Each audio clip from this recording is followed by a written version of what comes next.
Muito bem, então vamos iniciar esta aula com uma breve oração e já já a gente adentra no conteúdo da aula propriamente dito, tá bom? Senhor nosso Deus e nosso Pai, neste momento te agradecemos, Senhor, pela tua bondade, pelo teu amor e pela tua misericórdia. Senhor, queremos te pedir que neste momento o Senhor venha nos ajudar, abrindo a nossa mente e o nosso coração, para que venhamos aprender e absorver aquilo que tu tens, Senhor, para nos ensinar, Pai. Neste momento, Pai querido, abençoa a vida de cada um que está aqui presente e que a honra, a glória, o poder, Senhor, seja todo teu para sempre, Pai. Fica conosco, nos dando a direção pelo teu Espírito, é o que eu te peço e te agradeço em nome de Jesus. Amém. Muito bem, então, só situando a gente aqui, nós estamos estudando um livro, tá? O livro de Ibadep. Talvez nem todos ainda conheçam, tá bom? Mas o Ibadep, ele é um curso de teologia aqui do Paraná e esse polo, esse núcleo no qual eu estou dando aula, é o núcleo da Assembleia de Deus do Planalto, tá? E qualquer pessoa do Brasil pode participar do curso do IBADEP, né? É claro que, dependendo da distância, as condições são diferentes, mas é assim que funciona. Em relação à aula de hoje, nós estamos, na verdade, na terceira aula de um livro, na verdade, que contém, teoricamente, são 5 aulas, tá? Na verdade, a aula de hoje, ela deveria ser o Evangelho de Marcos e o Evangelho de Lucas, mas eu conversei com o coordenador do IBADEP, o presbítero Rafael, para que a gente pudesse fazer 2 aulas. Então, eu vou fazer a aula de hoje, e no meio da semana eu vou fazer uma aula não online, tá? Mas eu vou gravar ela e deixar disponível para quem quiser assistir, que vai ser sobre o Evangelho de Lucas. E na segunda-feira que vem nós teremos então a última aula, que é sobre o Evangelho de João. Então, hoje, especificamente, nós estamos na terceira aula desse livro e nós vamos aprender especificamente sobre o Evangelho de Marcos. E assim a gente vai encerrar, então, essa matéria que se chama Novo Testamento 1, tá? Então, ainda tem outras matérias em relação ao Novo Testamento que vão tratar aí das epístolas, do Apocalipse e assim sucessivamente. Então, vamos para a aula de hoje.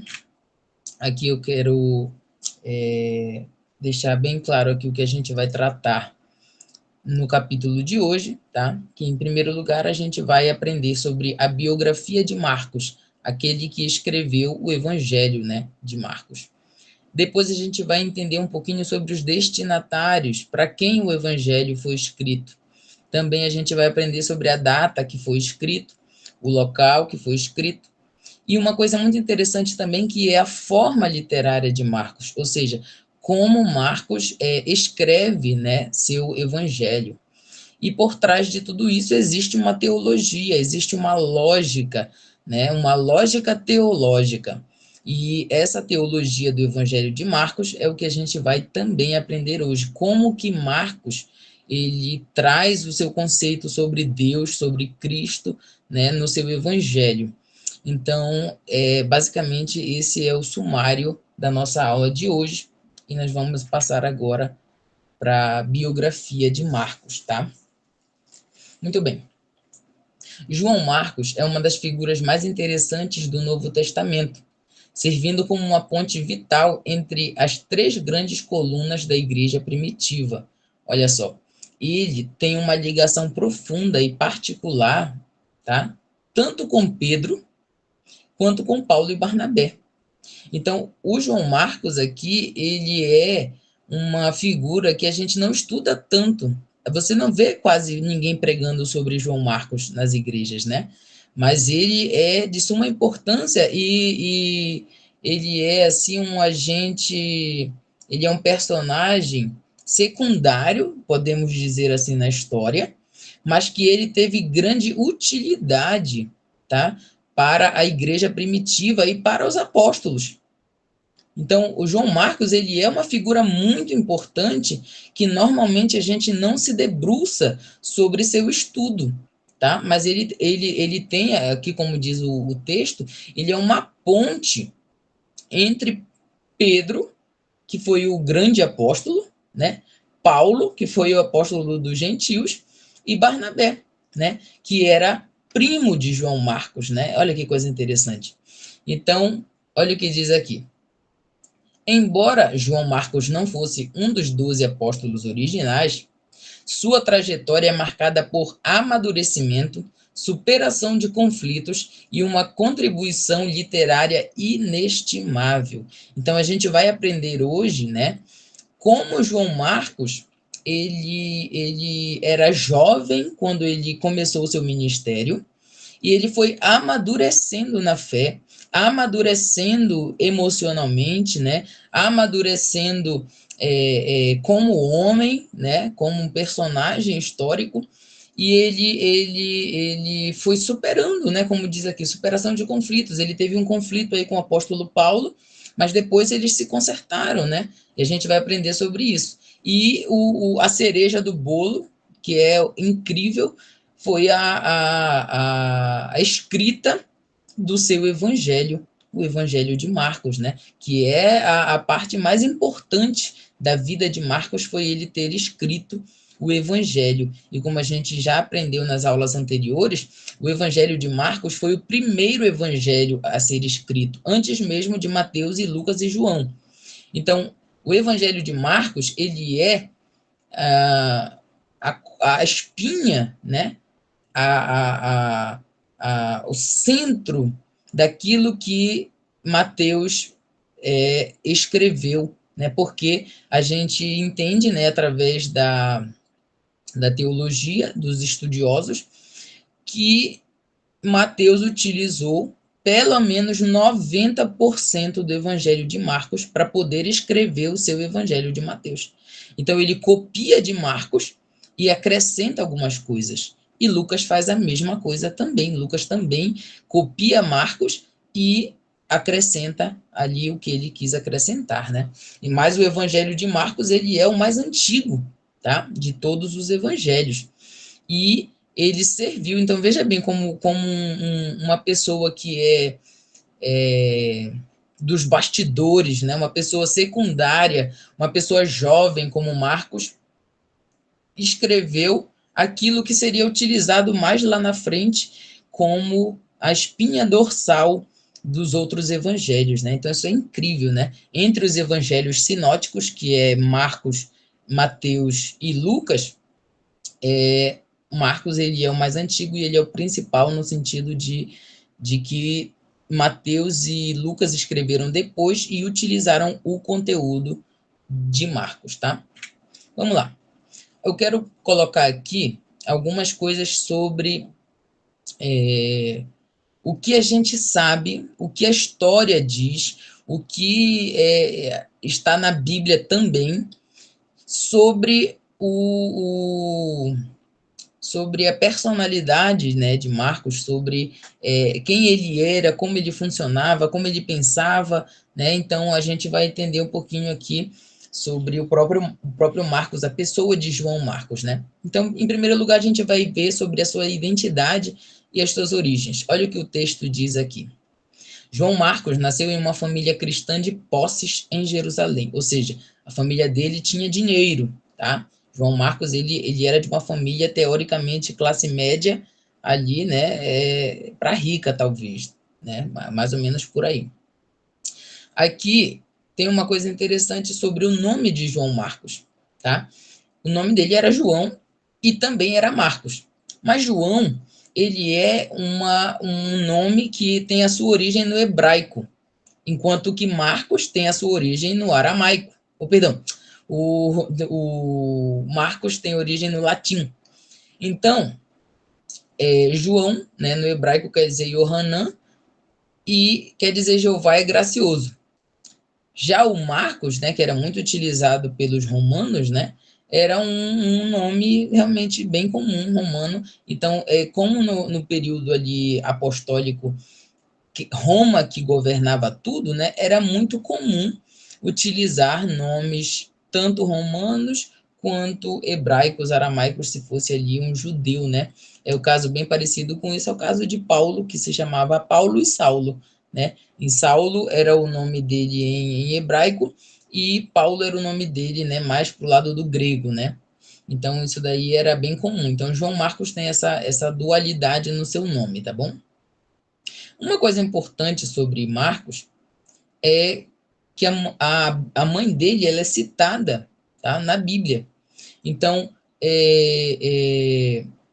lá em Atos 12, versículo 12, quando Pedro está ali naquela prisão, o anjo vai tirá-lo da prisão, abre todas as portas e ele sai, ele vai para a casa da mãe de João Marcos, tá? E um ponto interessante que não está aqui é que provavelmente o pai de João Marcos já houvesse morrido. Por quê? Porque ele não é citado em nenhum momento, mas a mãe dele aparece, tá? Então, é interessante que essa casa de Maria, né, da mãe dele, é uma casa assim tão grande que era uma igreja, uma espécie de igreja ali, onde os apóstolos se reuniam juntamente com os ouvintes, os irmãos, para assistir ali aos cultos, ouvir a palavra, fazer orações, enfim. Então, na casa de João Marcos havia uma igreja, tá bom? Outra coisa interessante sobre a família de João Marcos é que ele era parente de Barnabé.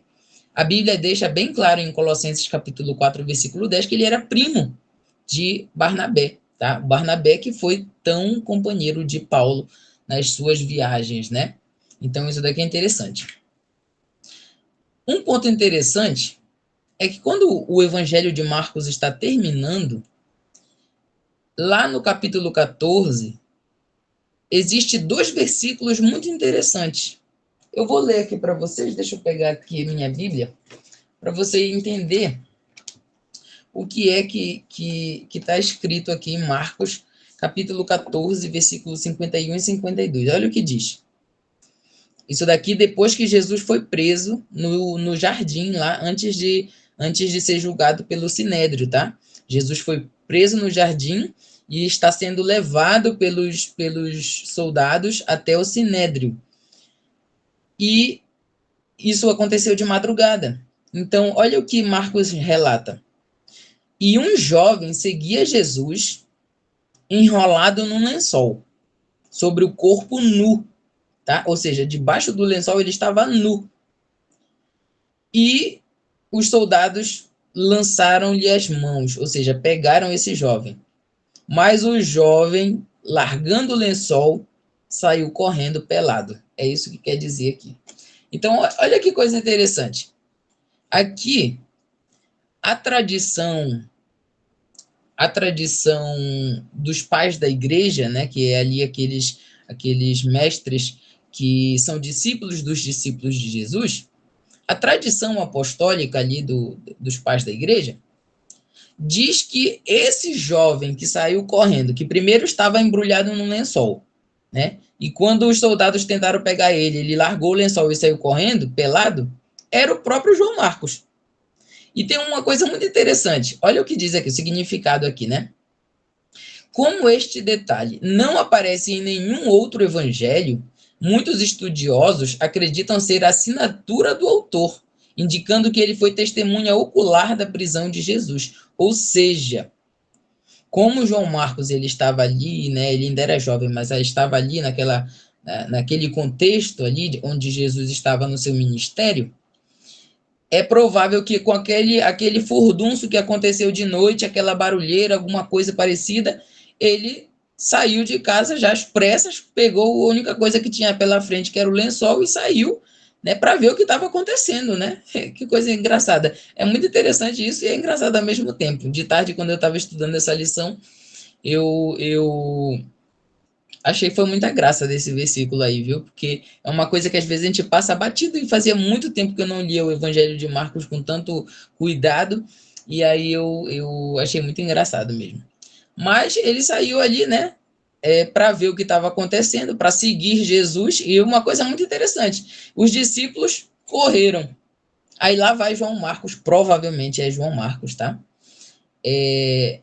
Atrás de Jesus, e depois que tentam pegar ele, ele larga Jesus também e corre pelado para casa de volta, né? Então, Por que a gente acha, a teologia acha, que é João Marcos que está ali correndo pelado? Porque, como a gente viu aqui, isso não aparece nos outros evangelhos. E provavelmente, e veja bem, a gente vai aprender mais lá na frente que o evangelho de Marcos, na verdade, ele é como se fosse o evangelho de Pedro. Pedro ia falando, né? E Marcos ia escrevendo, tá? Então, tudo que Marcos escreveu veio de Pedro, tá? Só que é, nesse ponto aqui, né? Onde Jesus já estava ali, se eu não me engano, nesse ponto aqui, o Pedro já tinha negado Jesus, se eu não me engano, ou era no momento do Sinédrio. Mas isso daqui, esse ponto aqui, é um ponto que não aparece em nenhum outro lugar. E é um ponto muito particular. Então, não faria sentido o apóstolo Pedro ditando para Marcos o que aconteceu no momento da prisão de Jesus. Não tem, como é que eu posso dizer? Não tem nenhum sentido teológico Pedro dizer para Marcos: olha, Marcos, escreve aí que tinha um menino pelado lá e ele estava envolto no lençol, e quando tentaram pegar ele, ele saiu correndo. Então não faz sentido. Só faria sentido se o próprio Marcos fosse esse menino e quis colocar ali a sua participação na história, que ainda é um pouco engraçada e vergonhosa, né? Mas ele não cita seu próprio nome, tá? É muito interessante que nem Mateus utiliza seu próprio nome, nem Lucas, né? Que no caso, teoricamente, foi atribuído Atos e Lucas a próprio Lucas, mas ele não diz especificamente que foi ele que escreveu ali, né? Como Marcos também não fala que foi ele. Então, o Evangelho de Marcos não vem dizendo que foi ele que escreveu, tá? E ele também não se cita no tipo, eu, Marcos, fulano de tal, fiz isso, fiz aquilo. Ele não fala isso. Mas isso é um ponto interessante, uma curiosidade aí para a gente pensar um pouquinho. Ponto 3. A trajetória missionária de Marcos e o conflito dele com Paulo. Vamos ler. A vida de Marcos é marcada por uma falha juvenil que quase custou a sua carreira ministerial. Primeiro ponto, ele estava lá na primeira viagem com Paulo e Barnabé, tá? Mas quando eles chegaram a Perge, lá na Panfilha, Marcos simplesmente abandonou Paulo e Barnabé e voltou para Jerusalém. Tá? Então, ele estava com Paulo e Barnabé na viagem, mas alguma coisa aconteceu que a gente não sabe o que é, e ele desistiu de participar da viagem missionária e voltou. Não quis mais participar dessa viagem. Aí, anos depois, Barnabé, que era primo de Marcos, quis levar ele novamente para mais uma viagem. Mas Paulo ficou um pouco ressentido com essa desistência de Marcos e disse que não, Marcos não vai. E o Barnabé continuou insistindo e eles tiveram um atrito ali, o Paulo e Barnabé, e eles se separaram por causa de João Marcos. Então Barnabé foi para um lado e Paulo foi para o outro. Barnabé seguiu com seu primo João Marcos e Paulo seguiu com Silas. E é por isso que depois a gente vai encontrar na história Paulo e Silas. Na verdade, era para ter sido sempre o João Marcos, mas ele caiu fora, Paulo ficou ressentido com ele e não quis mais levar ele, tá?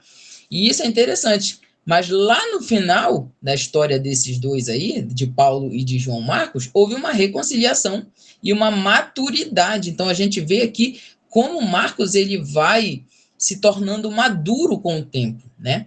Olha só, a biografia de Marcos é um dos maiores exemplos bíblicos de segunda chance. Com o tempo, ele provou seu valor a Paulo. Olha o que ele diz, Paulo fala lá em Colossenses capítulo 4, versículo 10. Ele escreve para a igreja de Colossos, recomendando Marcos. Então, Paulo, ele perdoou Marcos. Ele voltou atrás naquilo que ele pensava sobre Marcos e, teoricamente, eles reataram, né, entre si a união. Quando Paulo está para morrer, lá em Roma, Paulo escreve a segunda epístola para Timóteo, tá? E quando ele escreve para Timóteo, ele diz: olha, Timóteo, pega o Marcos, traz ele contigo, porque para mim ele é muito útil para o ministério. Olha que maravilha, né? A reconciliação entre os dois. Então, aquele Marcos jovem, imaturo, desistente, né? Que de anos atrás ele já não existia mais. Agora esse Marcos era o novo Marcos. Agora ele já era útil, muito útil para o ministério de Paulo. Então veja só, ele se tornou, né, um grande auxiliador do ministério do maior apóstolo de todos, né, o apóstolo dos gentios, que é o próprio apóstolo Paulo. Então veja só, né, como só essa história de Marcos já nos impulsiona a dar segunda chance, né? Às vezes a gente não quer dar segunda chance porque a gente é orgulhoso e tal, mas não, todo mundo merece uma segunda chance. Foi o que Paulo fez com Marcos. E outra coisa também que a gente aprende com essa história, que a gente pode amadurecer, que a gente pode melhorar, tá? E se em algum momento a gente deu para trás, mas agora a gente vai consertar, vamos revisar a nossa questão toda aí e bola para frente, vamos continuar e vamos melhorar e assim sucessivamente, né? Enfim, esse é o ponto aí. Ponto 5, Marcos, ele é visto como o intérprete de Pedro. Veja só, a relação mais profunda de Marcos, apesar dele ter tido uma relação muito grande com o apóstolo Paulo e com Barnabé, mas a relação mais profunda que ele teve, na verdade, foi com o apóstolo Pedro. Inclusive, lá em 1 Pedro, capítulo 5, versículo 13, Pedro chega a chamá-lo de meu filho Marcos, tá? Então, muito provavelmente, né, a história, veja bem, a,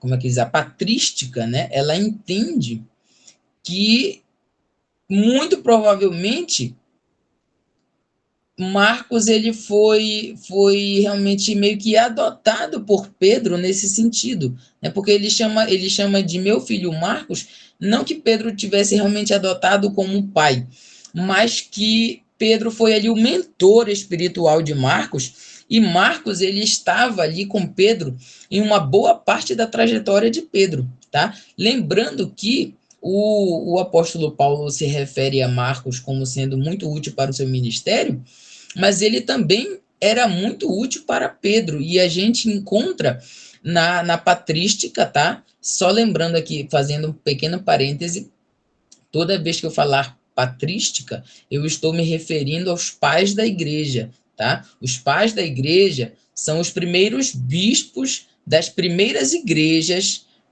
que foram fundadas na história, tá? Ou seja, eram os primeiros, teoricamente aqui, anacronicamente falando, os pais da igreja eram os primeiros pastores depois dos apóstolos, tá? Depois que os apóstolos morreram, alguém precisava assumir a igreja, né? Então vieram ali os pais da igreja e eles escreveram muita coisa, e isso é muito útil para nós hoje. Por exemplo, aqui embaixo, né, e você está vendo aí na sua tela, que eu vou colocar aqui 3 citações de 3 pais da igreja: o Papias de Herápolis, o Irineu de Lyon e o Clemente de Alexandria, tá? Cada um desses pais, eles eram de uma cidade diferente, tá? Lembra aqui que o Papias, ele era de Hierápolis, o Irineu, ele era de Lyon, e o Clemente, ele era da cidade de Alexandria, tá? Então, os pais da igreja são isso daí, tá? São os primeiros pastores, vamos colocar assim, mas o correto seria os primeiros bispos das primeiras igrejas, tá? Que existiram ali na região do Oriente Médio, da África, da Europa, por onde o evangelho ia se expandindo e abrindo novas igrejas. E nessas novas igrejas tinham ali os pastores que eram discípulos dos apóstolos ou então discípulos dos apóstolos. Mas eles estavam ali lembra que Jesus morreu no ano 30? Então, eles eram ali do ano 100, do ano 200, do ano 300. Então, são os primeiros pais da igreja, tá? E eles escreveram muitas coisas boas. Nem tudo que eles escreveram está correto, mas eles escreveram coisas que nos ajudam na nossa teologia hoje em dia. Então, fecha parêntese aqui e vamos voltar aqui para a questão de Marcos como sendo o intérprete de Pedro. Veja bem, vamos agora passar para a área da patrística. A tradição cristã primitiva, ou seja, a patrística, é unânime em apontar Marcos como o autor do segundo evangelho, baseando-se no testemunho de Pedro. Ou seja, os pais da igreja todos acreditavam e tinham certeza de que quem escreveu o evangelho de Marcos foi o jovem João Marcos, tá? E que ele não escreveu, ou seja, quem era a fonte de João Marcos? Quem foi que contou para ele essas histórias para ele escrever, tá? Em primeiro lugar, foi o próprio apóstolo Pedro, tá? Lembra que quando Jesus disse para os apóstolos, ele disse assim: olha, eu vou enviar o Espírito Santo e ele vai lembrar vocês daquilo que eu disse para vocês. Então, o Espírito Santo, ele trabalhava de forma milagrosa na memória dos apóstolos para que eles lembrassem aquilo que Jesus ensinou e aquilo que Jesus falou, palavra por palavra, tá? Então, quando Pedro ele viajava nas suas viagens missionárias, ele levava João Marcos consigo. E ele começava a contar o testemunho dele de como foi andar 3 anos com Jesus e como foi a morte de Jesus. E Pedro ia falando, tá? Contando as histórias que o Espírito Santo fazia ele lembrar. E nesse interim, o João Marcos, que era auxiliar de Pedro, ia escrevendo palavra por palavra, tá? Então, como eu disse aqui, a tradição cristã primitiva, os primeiros cristãos, eles eram unânimes, tá? Em acreditar que João Marcos era o autor do segundo evangelho e que a fonte primária de João Marcos era o próprio apóstolo Pedro. Uma fonte secundária de João Marcos era o próprio João Marcos, tá? Porque muito possivelmente João Marcos ele poderia não estar no dia a dia com Jesus, mas ele estava ali naquele contexto. E algumas coisas provavelmente ele viu com seus próprios olhos, tá? Se ele era o jovem pelado do lençol, muito possivelmente ele viu muita coisa com seus próprios olhos. Então, algumas coisas que estão no Evangelho de Marcos, provavelmente ele vivenciou ali, sendo um dos seguidores de Jesus, mesmo que distante, tá bom? Então, eu trouxe aqui 3 pais da igreja, o Papias, o Irineu e o Clemente, com citações deles, né, ratificando, confirmando que Marcos era o autor e que ele aprendeu de Pedro. Veja o que Papias de Herápolis diz. Quando Eusébio de Cesareia fala lá no seu livro História Eclesiástica sobre o Papias, ele diz que Papias escreveu.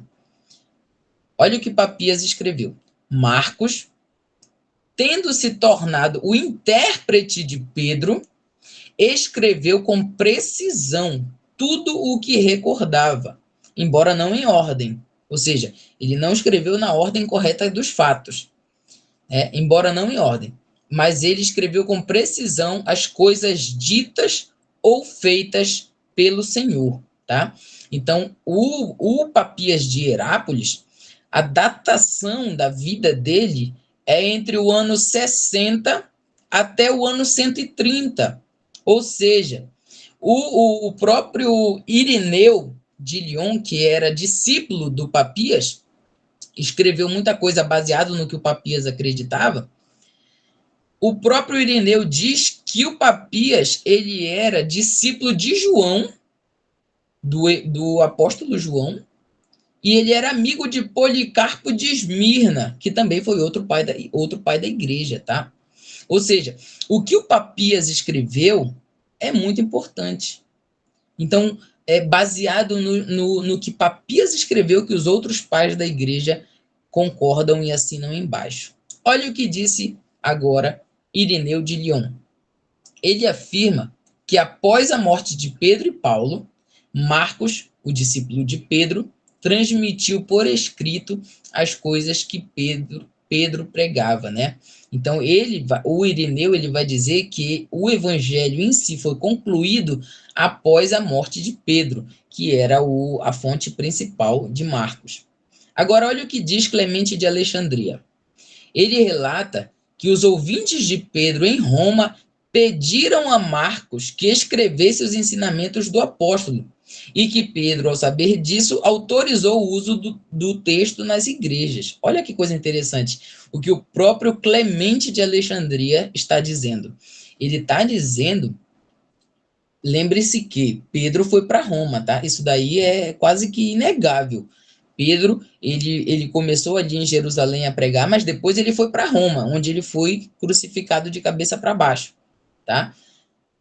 E o que o Clemente está dizendo é que os ouvintes de Pedro pediram para Marcos que o Marcos deixasse escrito tudo que o Pedro ensinava. E Pedro, sabendo disso, disse: não, pode escrever sim. E depois que o texto estava pronto teoricamente, né, porque o Irineu diz que foi depois da morte, mas que o Pedro ele deixou autorizado aí para usar esse texto que Marcos escreveu, né, para usar nas igrejas. Então, veja só, que teoricamente, se isso daqui for verdade mesmo, né, como a gente acredita que foi sem querer que o evangelho foi escrito. Ou seja, não tinha um projeto para ser escrito. Simplesmente os ouvintes pediram para que Marcos escrevesse e Pedro autorizou, então ele escreveu e está aí até hoje. Você abre a sua Bíblia no Novo Testamento, o segundo evangelho é o evangelho de Marcos. Olha que coisa milagrosa, que coisa maravilhosa, né? Como o Espírito Santo, quer dizer, Marcos não tinha noção que esse escrito ia chegar até nós hoje, né?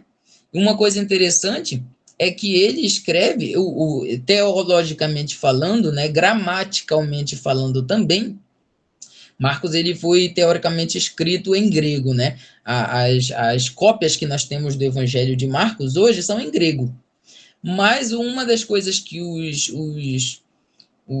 estudiosos da gramática grega dizem é que o Evangelho de Marcos ele é o mais pobre em termos gregos. Ou seja, ele é pobre no sentido de que ele é muito simples. Ele tem uma linguagem muito simples. A escrita dele é pobre no sentido de que é simples, é muito básica, sabe? E mesmo através disso, ou seja, era uma coisa tão despretensiosa, provavelmente, né? Mas inspirado pelo Espírito, ele escreveu, mesmo que de forma simples. E isso chegou até nós hoje em dia e está aí na sua Bíblia como o segundo evangelho. Aqui a gente vai tratar do final da vida de Marcos. Só um minutinho. Olha o que a tradição patrística diz, né? Lá no livro A História Eclesiástica, do Eusébio de Cesareia, ele diz que a igreja de Alexandria, lá no Egito, foi fundada por João Marcos.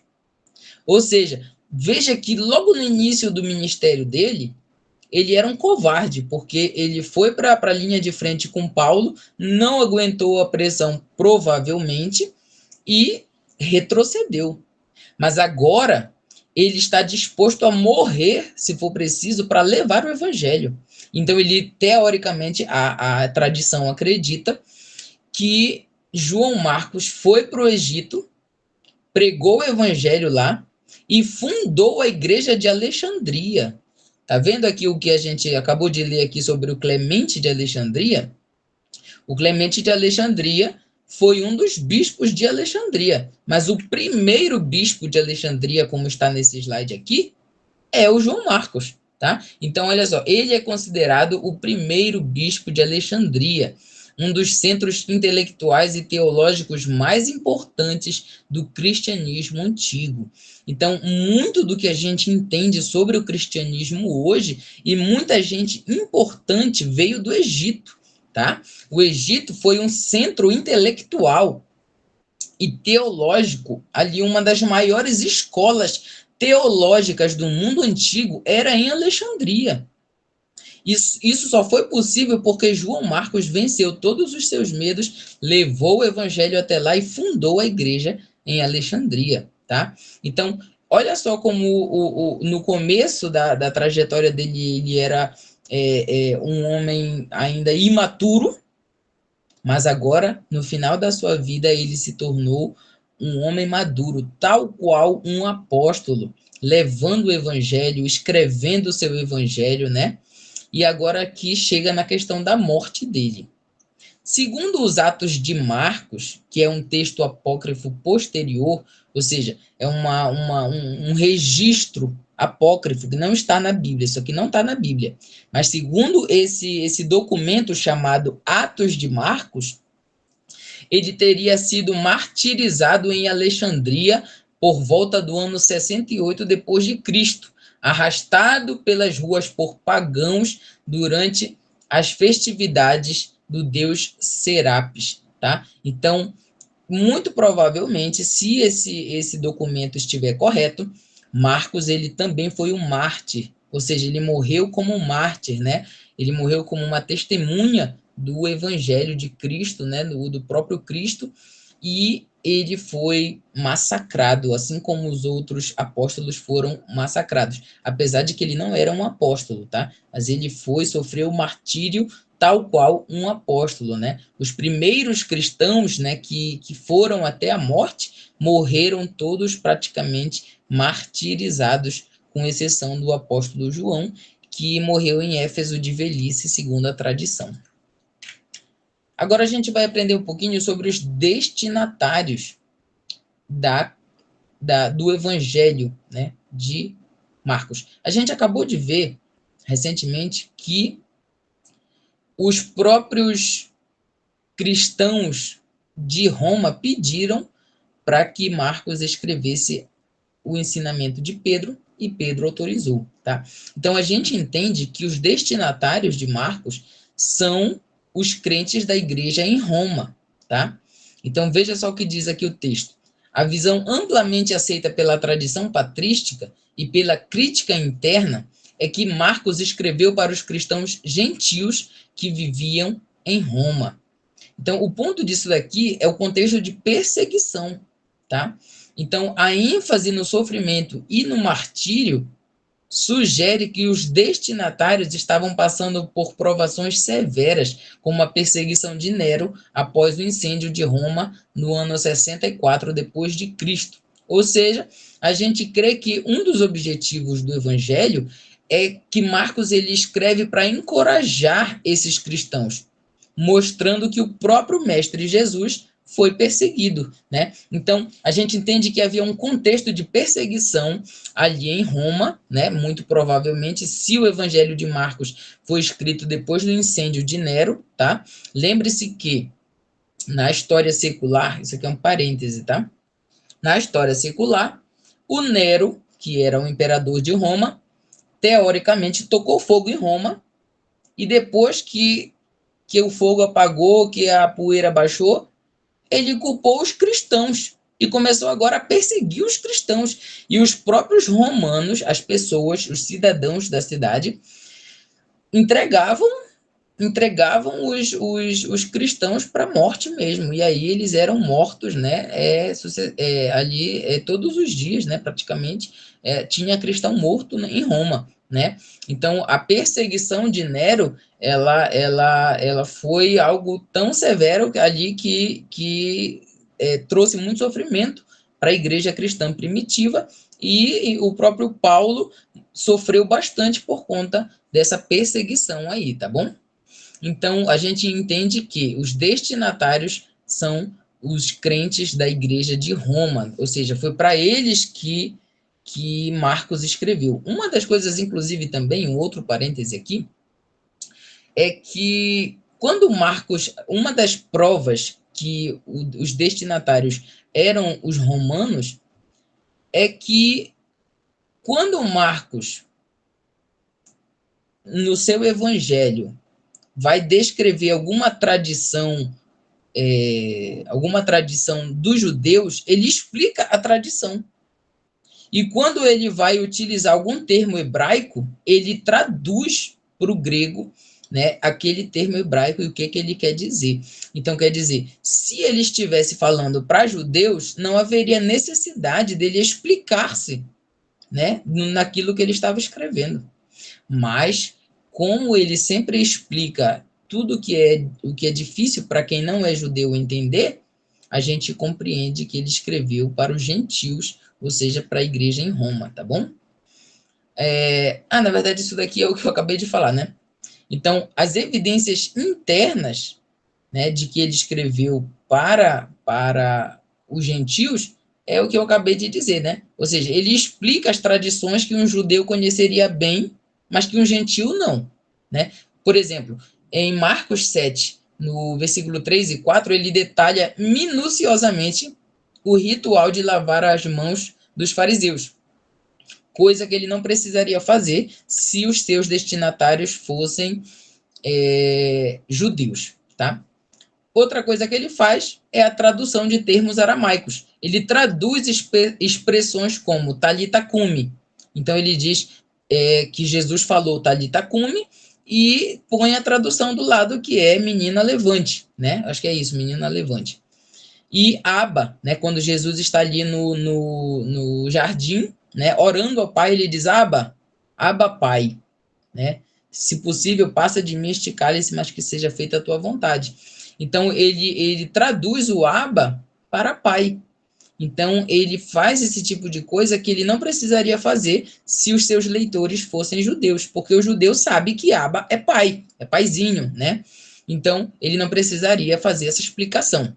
Outra coisa que ele faz são os latinismos, ou seja, o Evangelho de Marcos contém várias palavras latinas adaptadas ao grego, como centúrio, denários, especulator, né? O que reforça a conexão com o ambiente romano, né? Então, ele utiliza no seu texto ali, né, expressões latinas, que a língua latina era utilizada mais nessa região de Roma. Então, a gente compreende que, se ele usou a língua latina para explicar algumas coisas, provavelmente o seu público era latino, né? Ali é aquela região ali de Roma, né? Então, é isso aí. Agora, vamos para a questão da data da escrita. Antes de falar sobre isso daqui, um parêntese é que no livro do IBADEP, o livro de estudo, o autor aqui do livro, ele diz que o Evangelho de Marcos provavelmente foi escrito entre 55, perdão, acho que é 45, 55 e 65, se não me engano. Não, perdão. Entre 50 e 55, tá? Mas existe uma coisa em relação à datação dos escritos do Novo Testamento, é que ninguém tem uma data exata assim para bater o martelo sobre as coisas e dizer, olha, isso aqui é com certeza absoluta e tal, não sei o que mais. Na verdade, alguns escritos paulinos têm, mas na questão dos evangelhos, não. Os evangelhos, eles têm uma data muito imprecisa. Então, a gente pode até chutar uma possível data, mas a gente não pode bater o martelo e dizer que foi nesse ano aqui que Marcos escreveu o evangelho, tá? Então, olha o que diz aqui. A maioria dos estudiosos situa a escrita de Marcos entre 60 depois de Cristo e 70. Então, foi em algum momento dessa década aí, entre 60 e 70, provavelmente. Existem aqueles que defendem que foi antes disso, entre o ano 50 e o ano 60, tá? Mas a gente vai usar aqui alguns argumentos para situar o Evangelho de Marcos entre a década de 60. Década de 60. Em primeiro lugar, a questão da morte de Pedro. Tanto o Papias quanto os outros pais da igreja sugerem que Marcos escreveu as memórias de Pedro logo após a morte de Pedro, que ocorreu entre 64 e 67. Então, a gente compreende que provavelmente foi depois disso que o Evangelho de Marcos foi escrito, e não antes. Outra coisa interessante é o discurso escatológico, né? Quando Jesus fala lá, né, em Marcos 13, né, que ele fala sobre a grande tribulação, sobre a volta dele, sobre todas aquelas coisas. Uma das coisas que Jesus fala é que não ficaria ali pedra sobre pedra que não fosse derribada. Jesus estava profetizando a destruição do Templo de Jerusalém. A destruição do Templo de Jerusalém só aconteceu no ano 70 depois de Cristo. Então, como Marcos escreve algo futuro que ainda não tinha acontecido, não é possível que ele escreveu o seu evangelho depois do ano 70, porque senão ele teria escrito o relato de um templo já destruído. Mas não foi isso que ele escreveu. Ele escreveu o relato de um templo ainda em pé, que ainda seria destruído, tá? Então, o templo só foi destruído no ano 70. Eu vou abrir um parêntese agora sobre o templo destruído no ano 70. É muito importante para você que quer estudar teologia, estudar a datação das coisas no período primitivo, tá? Uma das coisas muito importantes da história do mundo e que você que quer estudar teologia precisa saber e precisa conhecer, eu não vou ter tempo de ensinar você agora sobre isso, mas você pode estudar melhor depois. É a queda de Jerusalém. Jesus profetizou que Jerusalém seria destruída. Jesus, teoricamente, morreu ali no ano 30, no ano 33, tá? E alguns anos depois, Jerusalém foi completamente destruída e o seu templo foi destruído. Aquele grandioso templo, né, inaugurado por Zorobabel e que depois foi melhorado por Herodes o Grande, né, aquele suntuoso templo, aquele templo espetaculoso, né, uma coisa maravilhosa que os discípulos inclusive disseram: "Olha, mestre, que templo bonitão esse aí, né?" Aí Jesus quebrou logo a perna deles e disse: "Olha, vocês não estão pensando certo, não. Na verdade, eu vou contar aqui um spoiler para vocês. Esse templo aqui vai ser completamente destruído e não ficará pedra sobre pedra que não seja derribada, né?" Então, ainda dentro do parêntese sobre o templo, você precisa estudar a queda de Jerusalém, tá? Procure no YouTube, né? Procure aí no chat GPT alguma coisa, não sei, né? Mas o melhor mesmo é procurar numa Bíblia de estudo, tá? As Bíblias de estudo, normalmente, elas falam sobre isso. Mas tá aí as informações. Isso é muito importante para você que é estudante de teologia. Saber que a destruição do templo lá no ano 70 é muito importante, porque ele é um divisor de águas. Como, por exemplo, aqui. Ele é importante para a gente entender quando que o Evangelho de Marcos foi escrito. Porque se Marcos escreve que o templo ainda vai ser destruído, a gente sabe que ele escreveu antes do templo ser destruído. Entende? Todo mundo consegue compreender essa importância da datação do templo? Né? Então, é importante isso daí. É importante a gente saber. Tá bom? Agora vamos para o outro tópico, que é o local da escrita. Lá em Pedro, na epístola de Pedro, né, a primeira epístola de Pedro, no capítulo 5, versículo 13, o apóstolo escreve assim: "A vossa coeleita em Babilônia vos saúda, e meu filho Marcos." Tá? Então, Pedro fala na sua epístola que ele estava na Babilônia e que Marcos estava com ele na Babilônia. E no cristianismo primitivo, Babilônia era um codinome para Roma.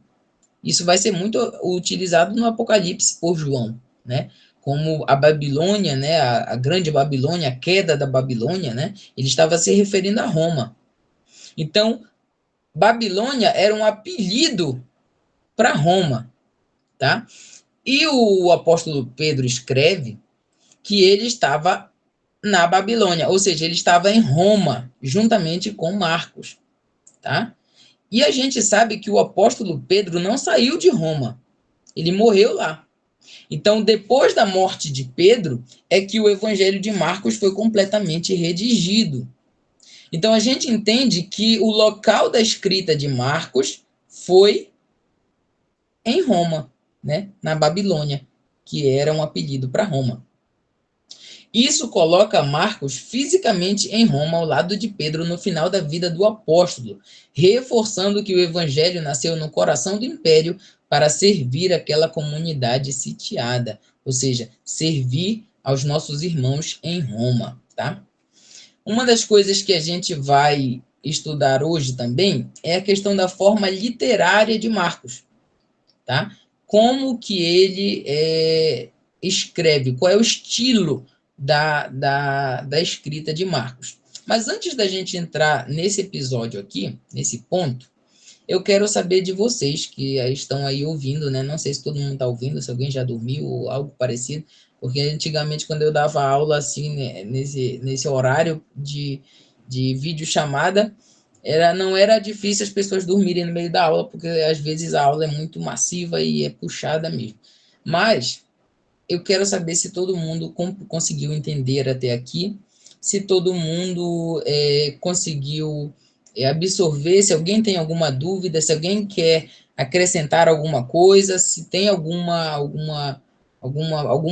ponto a mais, não sei, alguma coisa. Quem quiser se manifestar aí, todo mundo está entendendo aí o que nós estamos estudando? Não me deixem só, irmãos. Comuniquem-se. Tá tudo certinho aí? Eu vou entender que sim, tá? Ninguém se manifestou, então eu vou entender que sim. Vamos lá, então, para a forma literária de João Marcos. A forma literária do Evangelho de Marcos é única e revolucionária para o seu tempo. Olha só que coisa interessante. Enquanto Mateus escreve como mestre e Lucas como um historiador, Marcos escreve como um narrador de ação. Seu estilo é urgente, visual e focado mais no fazer de Jesus do que no seu falar, né? Então, uma das coisas que você vai compreender do Evangelho de Marcos, por exemplo, se eu não me engano, Mateus tem 26 ou 27 capítulos. Acho que é 27. Não, perdão, Mateus é 28 capítulos. Deixa eu pegar aqui, que é para mim não trazer informação falsa aqui na aula. Mas Mateus eu sei que tem 28. Veja só. Mateus tem 28 e Lucas tem... Vamos ver quantos capítulos Lucas tem. Lucas tem 24. Mateus tem 28 capítulos e Lucas tem 24. Sabe quantos capítulos tem o Evangelho de Marcos? Simplesmente 16 capítulos. Veja como o Evangelho de Marcos ele é um evangelho pequeno. Ele é um evangelho pobre. E antes de seguir, eu quero deixar bem esclarecido aqui para vocês que quando eu digo que algo é pobre, eu não estou dizendo que é algo desprezível, que é algo miserável, que é algo ruim, tá? Eu não estou falando pobre no sentido qualitativo. Eu estou falando pobre no sentido quantitativo. Então, o que eu quero dizer quando eu digo que Marcos ele é pobre? É porque ele é um texto muito condensado, ele é um texto muito resumido. Ele não entra em maiores detalhes sobre muitas coisas. Ele geralmente, o Evangelho de Marcos é o Evangelho da velocidade. No Evangelho de Marcos, quando você vai ler, são só 16 capítulos. Dá para ler em um dia e até menos. Dá para ler em algumas horas o Evangelho de Marcos. Quando você vai ler, você vai perceber que Jesus ele está sempre em ação. Parece que Jesus ele está sempre correndo. Jesus está indo de um lado para o outro rápido. Parece que aí você vê várias vezes Marcos dizer que Jesus estava aqui, depois ele foi para ali, depois ele foi para acolá, depois ele foi para ali. Então, o evangelho de Mateus e o de Lucas, eles são mais delicados, eles são mais pausados, eles são mais lentos. O evangelho de Marcos, não. O evangelho de Marcos é vapt, vupt, vapt, vupt, é tudo na velocidade. Então, ele é um evangelho, como diz aqui no texto que está na tela, ele é um narrador em ação, tá? O Marcos, né? Então, uma das coisas, por que o evangelho de Marcos ele é pobre nesse sentido, né? Ou seja, ele é um evangelho resumido, ele é um evangelho prático, fácil de ler, é um evangelho muito palatável, né? Você consegue ingerir ele com facilidade. Simplesmente por causa dos seus destinatários. Então, é muito importante a gente levar em consideração os destinatários de Marcos. Quem eram os destinatários de Marcos? Os romanos. Então, os romanos, eles não queriam muito saber sobre parábolas, ensinamentos, aquela coisa mais de mestre e aluno, não. Eles queriam saber dos milagres, eles queriam saber da ação, eles queriam ver. Lembra que os romanos eles estavam acostumados com guerra, com um contexto assim mais dinâmico, né? Então eles queriam ver, eles não queriam um Jesus mestre, eles queriam um Jesus dinâmico, né? Então Marcos, conhecendo o seu público, ele prepara seu evangelho nesse sentido. Então, Marcos, ele começa a falar de milagre, de Jesus vai curando, Jesus vai expulsando o demônio, Jesus vai fazendo as coisas acontecerem. Então, Marcos, ele vai assim na velocidade por causa dos seus leitores, tá? Então, isso é muito importante. Vamos agora passar para a questão disso que eu acabei de dizer, que é o estilo da urgência. Marcos utiliza uma construção gramatical simples, chamada parataxe, ou seja, frases curtas. Frases curtas. Escreva isso aí na sua mente. O Evangelho de Marcos, ele não escreve muito, não. Ele vai escrevendo em frases curtas e conectadas por um E, né? Então, ele põe uma palavra E, aí já põe outra palavra, ou então uma frase e põe um conectivo e depois já põe outra frase. E isso cria um ritmo acelerado, quase como um roteiro de cinema. Então, é como se fosse um roteiro o que Marcos escreveu, né? A palavra-chave. O advérbio grego eutis, né? Que quer dizer imediatamente, ou então logo, aparece cerca de 40 vezes no texto de Marcos. Então, Marcos utiliza muito essa palavra. Imediatamente Jesus fez tal coisa. Imediatamente Jesus foi para Galileia. Imediatamente Jesus foi ao encontro de não sei quem. Então, parece que Jesus está sempre correndo. Parece que Jesus nunca está parado. Ele está sempre em ação, em movimento. O efeito disso. O leitor é levado de um evento ao outro sem fôlego. Jesus está sempre em movimento, sugerindo que o reino de Deus irrompe no mundo com pressa e poder. Você percebe no Evangelho de Marcos, diferentemente do de Lucas e do de Mateus, né? Tanto Lucas quanto Mateus, eles começam dizendo: Jesus, que era filho de fulano, que era filho de fulano, que era filho de fulano, que era filho de fulano e tal, e assim sucessivamente. Marcos não. Marcos, ele já começa seu evangelho sem muita enrolação. Ele já começa já na velocidade. Olha o que ele diz aqui no capítulo 1, versículo 1. Ele já começa dizendo o seguinte: princípio do evangelho de Jesus, filho de Deus. Como está escrito no profeta Isaías: eis que eu envio o meu anjo ante a tua face, o qual preparará o teu caminho diante de ti. Voz do que clama no deserto, preparai o caminho do Senhor, endireitai suas veredas. Apareceu João batizando no deserto e pregando o batismo de arrependimento para a remissão de pecados. Ele já contou quase toda a história aqui de João Batista, em poucas palavras. Então ele é resumido. Marcos é rápido naquilo que ele quer dizer, ele vai na velocidade. Então, o evangelho de Deus ele vai sendo mostrado para os romanos como um evangelho dinâmico, né? Um evangelho veloz, rápido.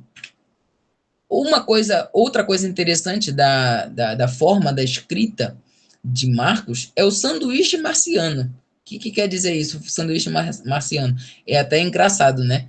Que marciano lembra um pouco os extraterrestres, né? Lá de Marte. Mas não, marciano porque vem de Marcos. A forma de Marcos escrever é geralmente é como um sanduíche.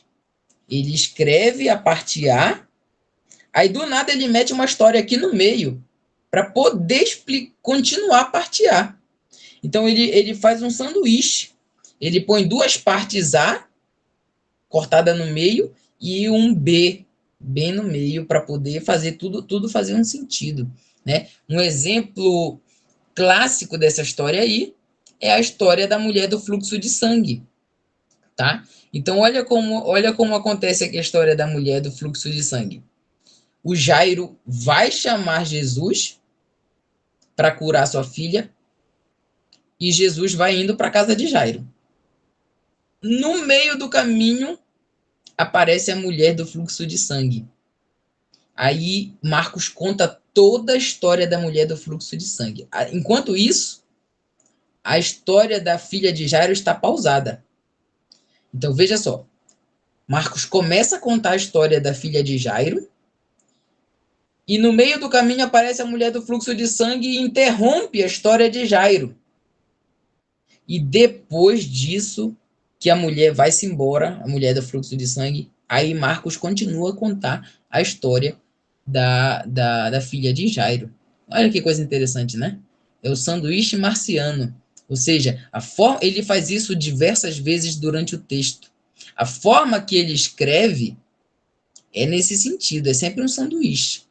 Ele começa uma história, mete outra no meio para poder tudo ficar organizado com sentido e depois é que ele conclui essa história. Interessante, né? Todo mundo conseguiu entender o sanduíche marciano? Deu para entender bem aí? Ponto 3. O segredo messiânico. Isso aqui é muito interessante.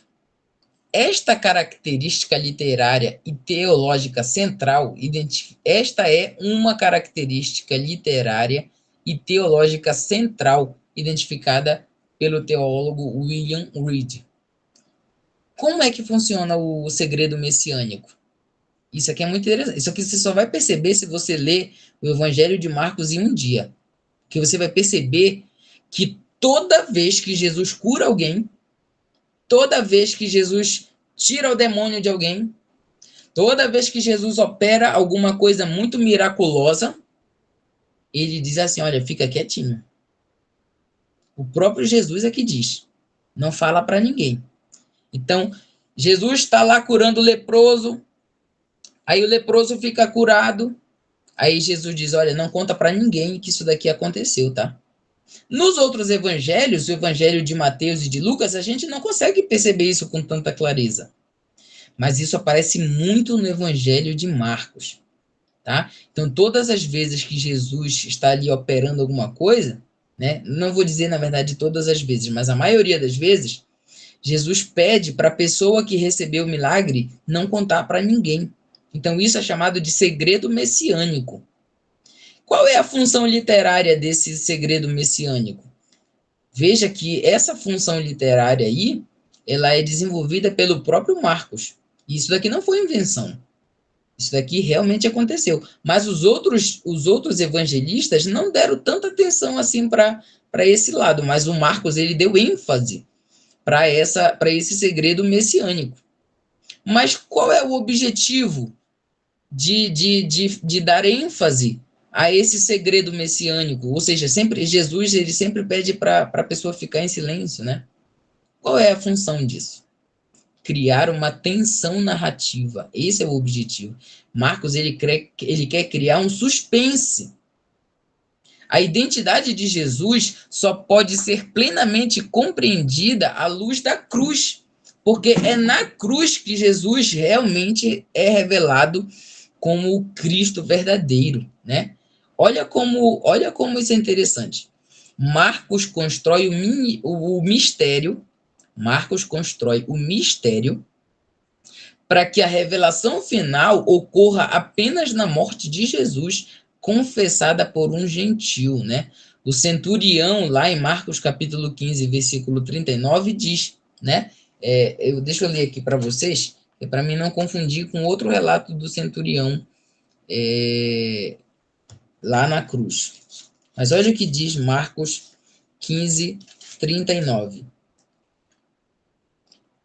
E o centurião, que estava defronte de Jesus, vendo que ele expirara, disse: verdadeiramente, este homem era o Filho de Deus.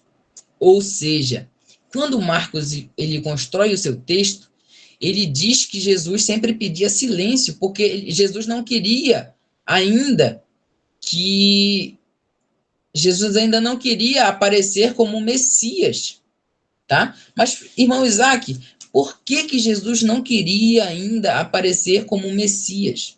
Vou explicar para você agora. Quando Jesus começa a reivindicar seu status de Messias, seu título messiânico de Cristo, e as pessoas começam a chamar ele de Cristo, logo depois que Pedro diz, né, tu és o Cristo, filho do Deus vivo. Quando Jesus começa a ser chamado de Cristo, é aí que começa a ser planejada a morte de Jesus. Então, imagina, Jesus teve um ministério de 3 anos e meio, provavelmente. Imagina se no primeiro mês Jesus já começa a ser chamado de Cristo. Se isso acontece no primeiro mês, Jesus já ia começar a criar confusão com os líderes religiosos e eles já iam querer matar Jesus. Então, Jesus não ia ter seu tempo completo de ministério, né? Ou seja, ia atrapalhar. Se as pessoas começassem a dizer que Jesus era o Cristo antes do tempo devido, isso ia atrapalhar o ministério de Jesus. Por quê? Porque os fariseus, os saduceus, os escribas, os anciãos, eles iam ficar no pé de Jesus sempre querendo matar ele. E isso ia trazer uma confusão para a história.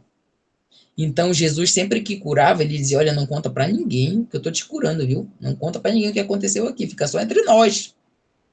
E Marcos dá ênfase para isso, porque isso é importante sim.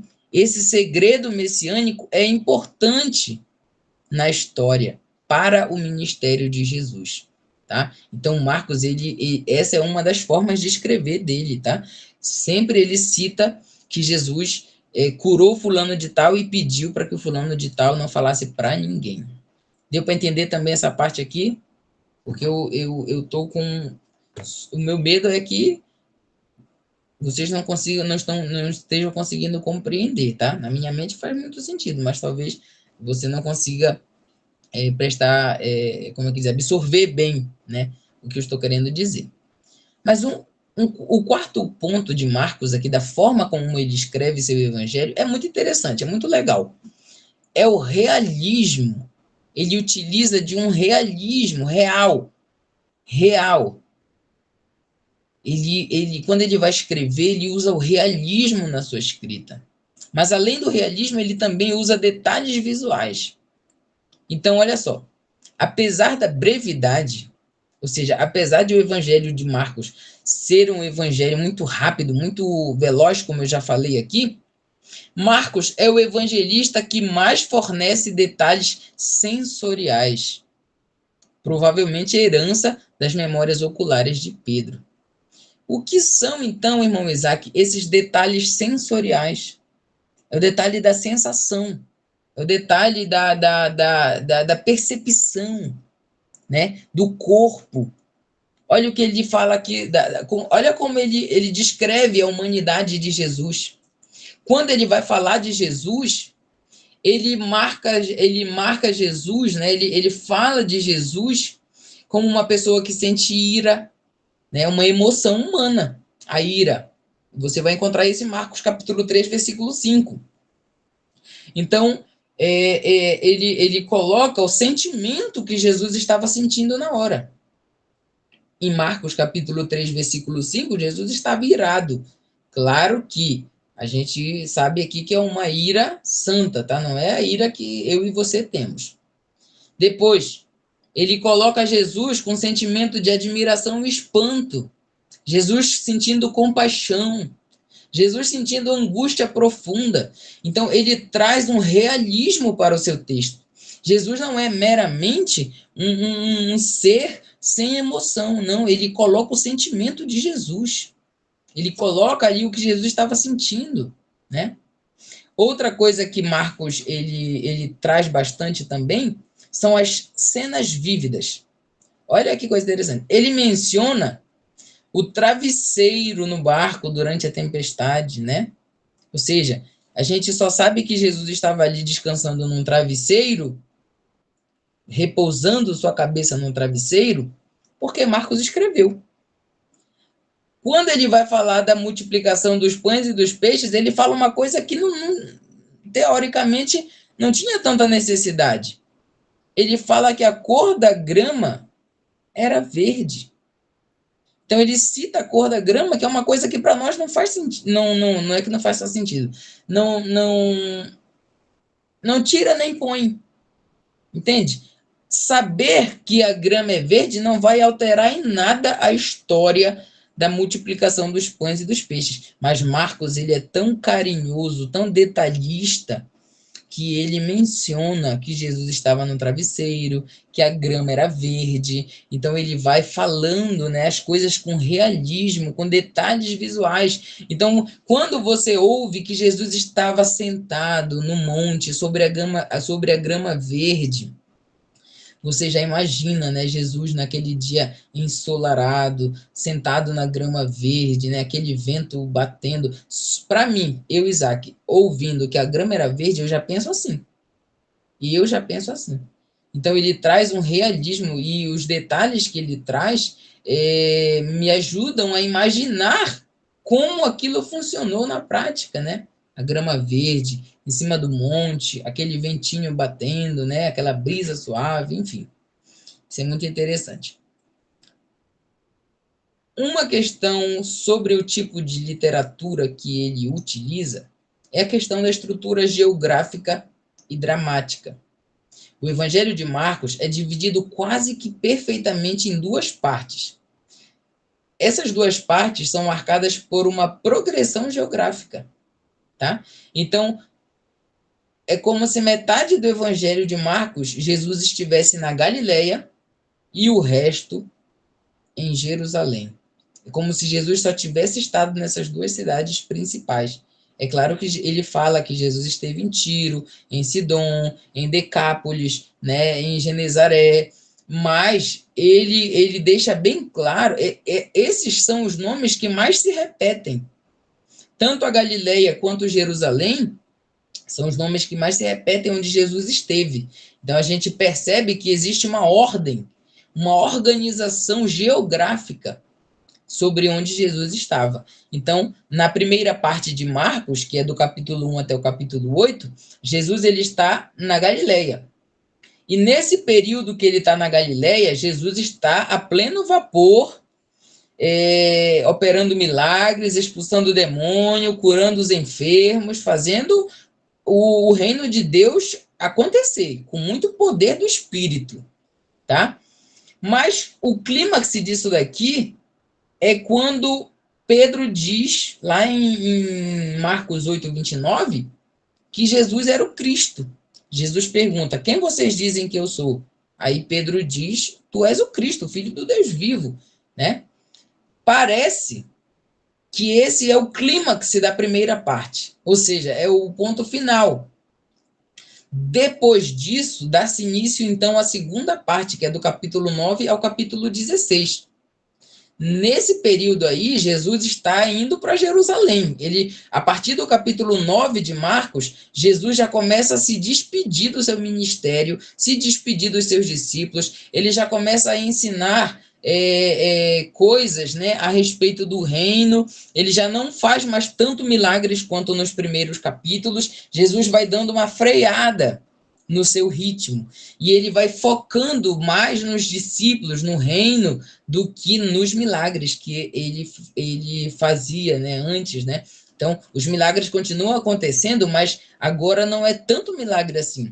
Agora, Marcos começa a relatar mais os ensinamentos de Jesus, mais os embates que Jesus tinha com os líderes religiosos de Israel, né? Então, a partir desse segundo ponto, parece que o ministério de sofrimento de Jesus começa a acontecer. Aquele ministério de poder da primeira parte, né, de muitos milagres, vai saindo de cena e vai entrando em cena os últimos capítulos da história de Jesus antes da crucificação. Então, a gente chama isso do ministério do sofrimento, né? E o clímax disso daqui é o centurião confessando.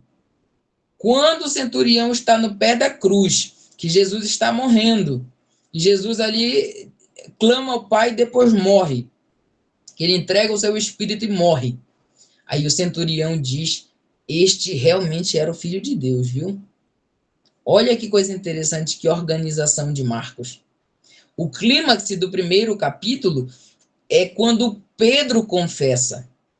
Mas o clímax do segundo capítulo é quando o centurião confessa. Pedro era um dos discípulos de Jesus. Mas o centurião, ele era um gentil que não tinha confiança em Cristo, não tinha fé em Cristo. Mas Marcos, ele organiza essa estrutura geográfica e dramática dessa maneira. Isso é muito bonito de ver. Isso daí traz para nós uma sensação, pelo menos para mim, uma sensação de como tudo foi direcionado pelo Espírito Santo. O Espírito Santo, de forma perfeita, né, atuou na vida de Marcos para escrever esse evangelho. Né? Isso é incrível, isso é maravilhoso. Mas vamos para frente. Agora a gente vai entrar na estrutura dos tópicos marcianos. O que são, então, os tópicos marcianos? É que o Evangelho de Marcos ele é dividido em 7 tópicos principais. Quais são, então, esses 7 tópicos? Em primeiro lugar, os antecedentes do ministério de Jesus, ou seja, antes de Jesus iniciar o seu ministério, né? E isso acontece do capítulo 1, o versículo 1 até o versículo 13. Depois, Marcos já vai falar da primeira parte do ministério de Jesus na Galileia. O ministério de Jesus na Galileia, segundo Marcos, ele tem 3 partes. E a gente encontra a primeira parte do capítulo 1 até o capítulo 3, a segunda parte do capítulo 3 até o capítulo 5, e a terceira parte do capítulo 6 até o capítulo 8.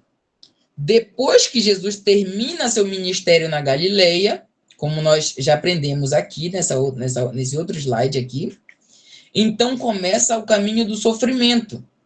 A partir daqui, Jesus muda seu foco dos milagres, da intrepidez, e começa a se preparar para o seu martírio. Então, do capítulo 8 até o 10, a gente vai compreender como Jesus vai se preparando para esse momento, né? O momento final do seu ministério. Já no capítulo 11 até o 13, a gente vê, de fato, o ministério final de Jesus em Jerusalém. É quando Jesus vai para Jerusalém e começa a encerrar as suas atividades. Do capítulo 14 até o 16, nós temos a narrativa do sofrimento de Jesus.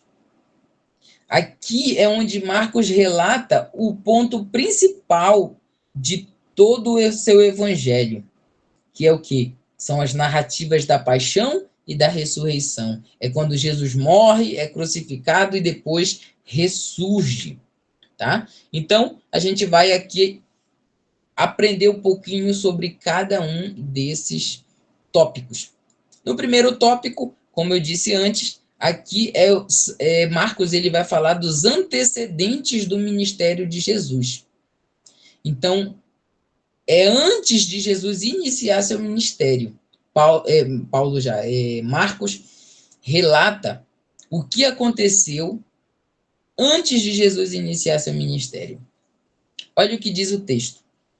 Este é o prólogo explosivo de Marcos. Ele não gasta tempo com genealogias ou infância, como fazem Mateus e Lucas. Ele já apresenta Jesus como Filho de Deus em plena ação. Então, Marcos inicia seu evangelho com Jesus adulto. Você só vai encontrar o relato de Maria, de José e tal, e Jesus indo para o templo, Jesus ensinando, né, fazendo perguntas ali respondendo as perguntas dos anciãos. Aquela parte da infância, da adolescência de Jesus, você não encontra em Marcos. Marcos já começa no seu capítulo 1, do 1 ao 13, com Jesus adulto já sendo batizado por João na beira do Rio Jordão e tal. Já é Jesus adulto. Ele não perde tempo com a parte burocrática do ministério de Jesus, como fazem os outros evangelistas, tá? Vamos lá. Os pontos principais desse primeiro tópico, que é o tópico dos antecedentes do ministério de Jesus, é o mensageiro, ou seja, é o Elias, é o João Batista, né? Os dois são a mesma coisa, né? É quando a aparição de Jesus, a aparição de João Batista chega cumprindo as profecias de Isaías, né, do profeta Isaías. Então, Marcos ele já começa dizendo, surgiu um homem lá que veio na unção de Elias e ele veio cumprindo o que estava escrito em Isaías e tal. Ele já começa já falando sobre João Batista. Depois, ele também comenta sobre o batismo de Jesus. Então, ele fala como Jesus foi batizado e ele mostra, né, para os seus leitores que no momento do batismo houve a voz do Pai, né, e a descida do Espírito Santo como um formato de pomba ali sobre ele no Rio Jordão. Isso quer dizer que a Trindade está sendo defendida por Marcos. E não apenas a Trindade, mas a identidade divina de Jesus está sendo mostrada ali. Porque uma voz vinda do céu, do Deus Pai, diz que este é meu filho amado em quem me comprazo. Né? Olha que beleza. Ponto final.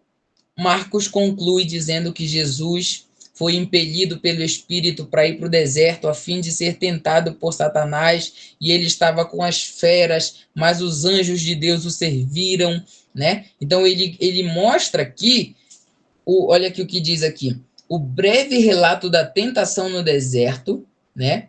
Mostra que Jesus vence onde Israel falhou. Porque o povo de Israel, quando estava 40 anos no deserto, lá com Moisés, falhou. Não conseguiram passar na tentação do deserto. Morreu no deserto. Somente Josué e Caleb entraram na terra prometida. Mas Jesus, como sendo o próprio Deus, ele vai para o deserto ser tentado por Satanás e vence. Vence Jesus com a palavra. Mas você vê que Marcos ele é tão dinâmico que ele não fala o que Mateus fala em Mateus 4. Mateus diz que Jesus começou a responder Satanás com a Bíblia, né, com a palavra de Deus e tal. E Mateus ele dá uma ênfase ainda para os detalhes da tentação. Mas o Marcos não. O Marcos fala da tentação, acho que em 2 versículos só. Ele só fala que Jesus foi para o deserto e que ele foi tentado e venceu. É isso. E acabou. Então, Marcos ele é muito ágil, muito rápido, como eu disse antes, né? Vamos para o segundo ponto. Lembrando que aqui começa 3 partes do ministério de Jesus na Galileia. Isso é a primeira parte. O ponto 2 se concentra na primeira parte do ministério de Jesus na Galileia. E isso vai do capítulo 1, versículo 14 de Marcos, até o capítulo 3 e o versículo 6. Nesse ponto aqui, Marcos foca na autoridade de Jesus sobre todas as esferas da vida. Tá? Em primeiro lugar, Marcos vai trazendo o anúncio central do evangelho, o querigma, tá? O querigma é uma coisa que a gente estudou nas outras aulas, que estão disponíveis aí para você assistir. Eu acho que está na primeira aula, tá? Sobre o que é o querigma. Se você ainda não sabe, Tá disponível o link lá no grupo do IBADEP para você entender melhor o estudo sobre o querigma, né? Mas o querigma, ele é o arcabouço, ele é a espinha dorsal, é a base do evangelho. Então, qual é a base do evangelho? Qual é o querigma? É Jesus anunciando o evangelho. O tempo está cumprido e o reino de Deus está próximo, né? Então, Marcos ele já vai trazendo aqui que logo depois que Jesus voltou do deserto, logo depois que Jesus voltou da tentação de Satanás, Jesus já começa na cidade dizendo: olha, o tempo está cumprido, o reino de Deus está próximo, tá? Então ele já vai mostrando aqui que Jesus ele vai começando o seu ministério já anunciando, tá? Outra coisa, Jesus ele vai mostrar, né, a sua autoridade, né, aqui no Evangelho de Marcos. Nesse ponto aqui mostra a autoridade total de Jesus. Então, nesse período aqui do capítulo 1 até o capítulo 3, você vai encontrar, por exemplo, a sogra de Pedro e o leproso sendo curados. Isso mostra que Jesus ele tem poder sobre as doenças, né? Jesus expulsando demônios, né? Olha só como Jesus ele cura o paralítico que foi pelos seus amigos colocado, né, na frente de Jesus, né, pelo telhado lá em Cafarnaum. Jesus perdoa os pecados daquele paralítico e os religiosos começam a razoar de Jesus em seus corações, né? Que Jesus ele não tinha autoridade para perdoar pecado. Então Jesus diz para o paralítico: olha, para vocês verem que o Filho do Homem tem poder, então eu digo para ti que perdoados estão seus pecados, toma a tua cama e vai-te embora. Então Jesus ele vai mostrando que ele tem poder sobre tudo. Lembre-se que Marcos está escrevendo isso para o destinatário dele são os romanos. Então, eles estão agora lendo isso daqui e vendo o poder de Jesus. E esse poder vai impactando, porque o evangelho, ele também é poder, tá? E isso é muito importante trazendo hoje, abrindo parênteses aqui, trazendo para a nossa vida hoje, é que as igrejas hoje, a gente já não enxerga mais o poder. Tem a palavra, tem muito louvor, tem mais louvor do que palavra, inclusive, mas o poder de Deus, as maravilhas, as curas, os milagres, as ressurreições estão cada dia mais distantes das nossas igrejas. O que é que está acontecendo? Jesus, quando começou seu ministério, ele foi operando milagre até o último dia dele, tá? Mas veja só, né? Até na morte de Jesus, a Bíblia diz que quando ele morreu, no dia que ele morreu, na hora que ele morreu, as sepulturas se abriram e os mortos levantaram e entraram na cidade. É o que está dizendo na palavra de Deus. Mas cadê a ressurreição de hoje? Cadê o milagre? Não tem. Mas o Marcos está escrevendo aqui para que os romanos sejam impactados, para que os romanos vejam que não é uma mera filosofia que está sendo pregada, mas é um poder espiritual que transforma, que liberta, que restaura, que ressuscita, né? Mas nessa primeira parte do ministério da Galileia, Jesus já começa a ser perseguido. O tópico encerra com a primeira grande oposição dos fariseus e herodianos após a cura no sábado, prenunciando a cruz. Lá no capítulo 3, versículo 6 de Marcos, você vai ver que os herodianos já estavam planejando matar Jesus. Jesus tinha acabado de chegar na cena, eles já queriam matar Jesus. Olha o que diz aqui, ó. 3:6. E tendo saído os fariseus, tomaram logo o conselho com os herodianos, procurando ver como o matariam. Né? Então, eles já estavam querendo planejar matar Jesus. Então, nesse primeiro ponto aqui do ministério de Jesus na Galileia, a gente percebe que Jesus chega pregando o evangelho, ele começa a operar um monte de milagres, mas ele já começa a ser perseguido também. Vamos agora para o ponto 3. No ponto 3, diz o seguinte: o foco aqui muda para a natureza do reino e a resposta dos ouvintes. Em primeiro lugar, Jesus, ele separa para si aqui uma nova família. Ele escolhe 12 apóstolos para estarem com ele. Dos 70, ele escolhe 12, tá? Depois, Jesus também começa a ensinar por parábolas. A parábola do semeador explica por que nem todos aceitam a mensagem. Então, Jesus ele vai no seu novo ministério, nessa parte do ministério aqui, ele já começa a ter um conflito, né, entre a questão de família também. Jesus começa ele diz que o profeta não tem honra em casa. Então, os seus familiares ali, né, já começa a perseguir Jesus. Ele vai vendo, né, diz lá também que os seus parentes, suas irmãs, seus irmãos, começam a dizer que ele é louco e mandam prender. Os próprios irmãos de Jesus mandam prender ele. Né? Querem prender Jesus porque chamam ele de louco, que eles dizem que ele está louco. Aí depois, um dia, Jesus está numa casa lotada e alguém chega e diz, olha, tua mãe e teus irmãos estão aí fora. Aí Jesus diz assim, minha mãe e meus irmãos estão aqui dentro. São vocês. Quem está lá fora, meu amigo, tá querendo me prender, né? Então, a gente vai vendo aqui que Jesus ele vai trocando o seu círculo familiar pelos seus apóstolos. E ele vai vendo que tanto os fariseus, os escribas, os anciãos, os herodianos, eles estão perseguindo ele e a sua própria família não dá valor a ele, ele começa a falar por parábolas. Porque ele não quer mais, né? Ele viu que o pessoal não quer papo com ele, então ele começou a ensinar por parábolas para que eles não entendessem.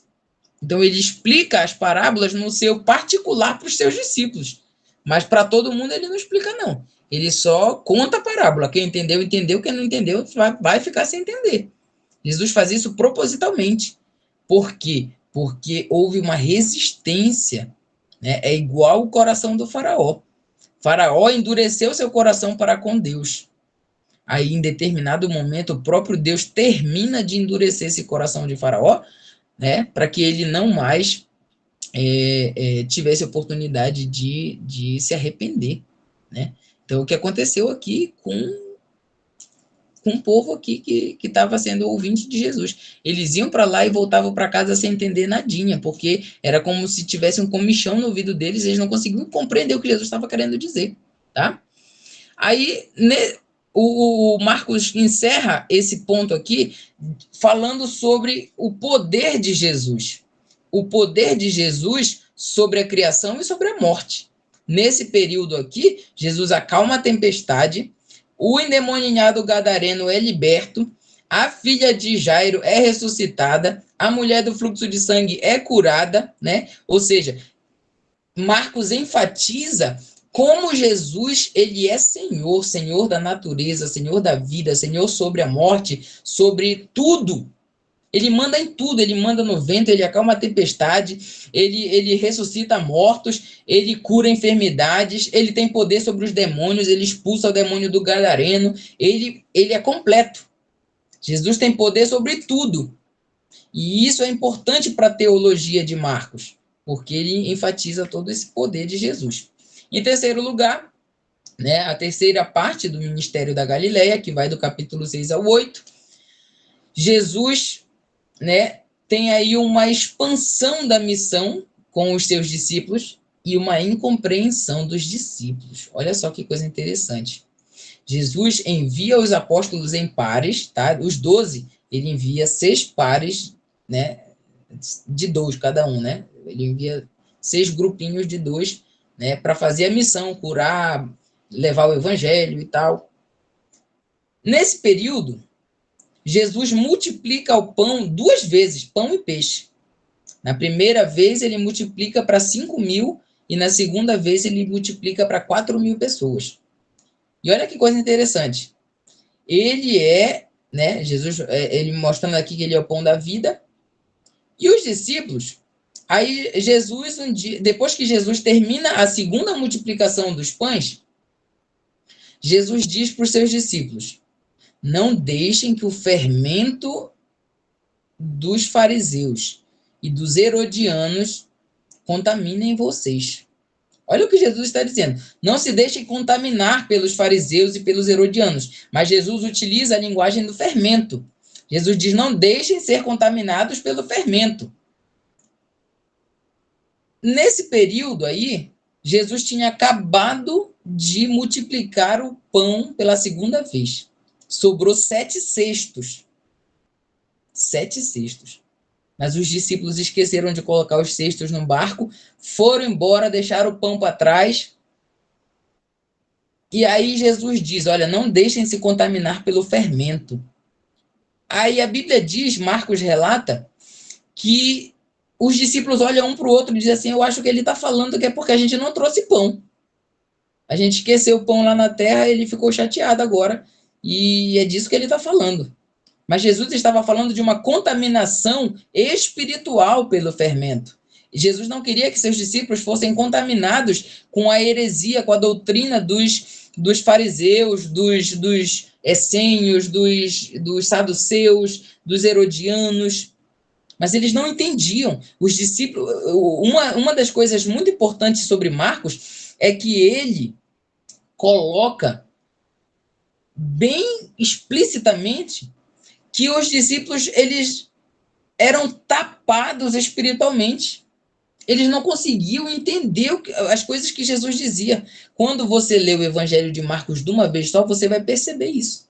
Se você sublinhar, você vai sublinhar um monte de versículos. Toda vez que Jesus está falando com eles, eles não estão entendendo o que Jesus está querendo dizer.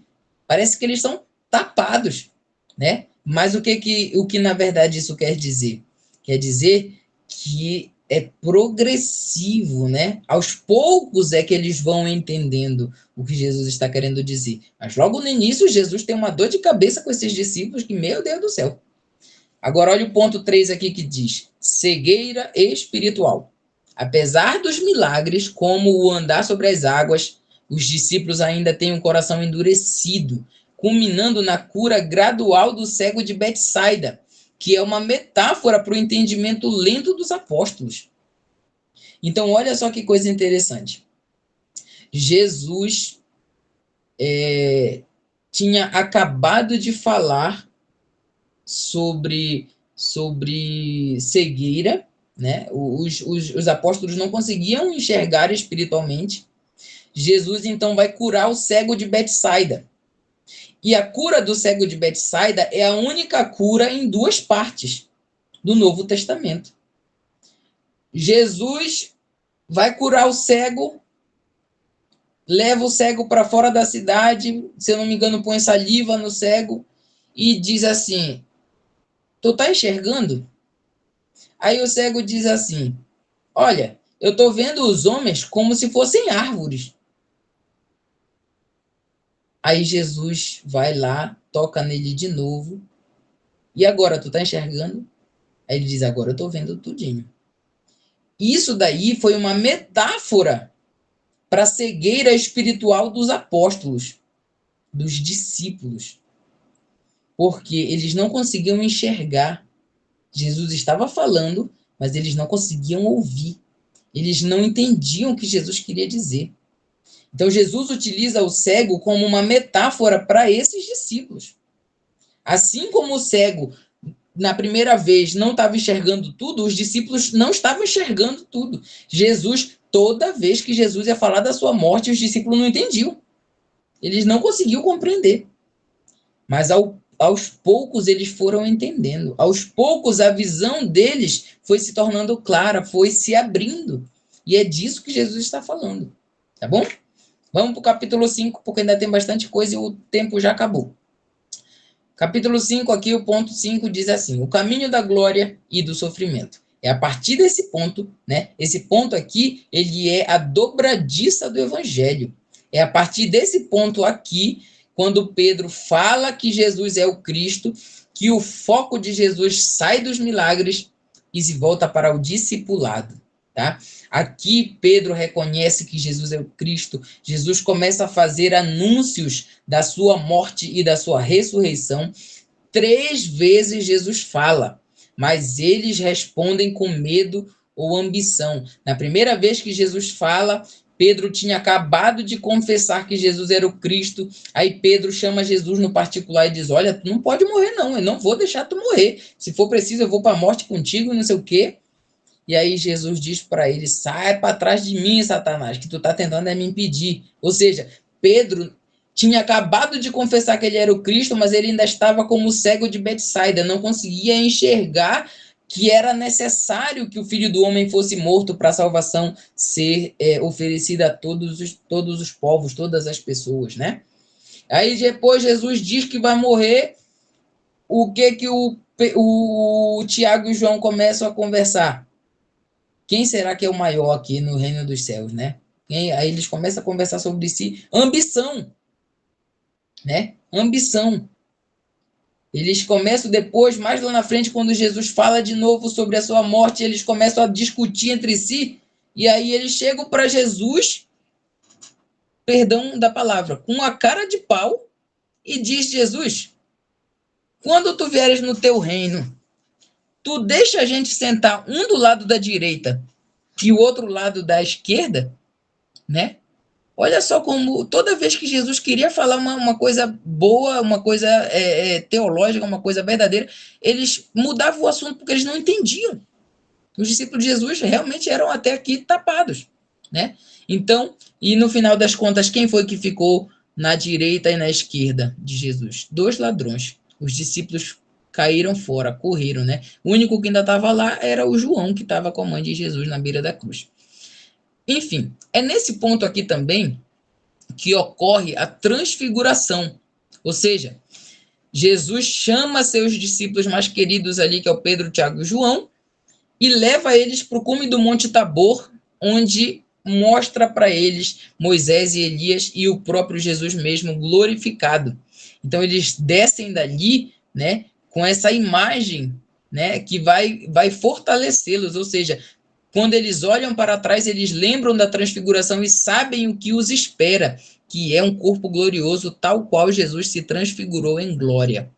E é nesse ponto aqui, lá no capítulo 10, versículo 45, que a gente tira aquela afirmação de que o evangelho de Marcos é o evangelho do servo. Jesus é visto no Evangelho de Marcos como servo, porque ele sempre está servindo, ele sempre está ali para colocar o seu Senhor como superior, o próprio Deus, né, o Deus Pai. Então, olha o que Jesus diz no 10:45.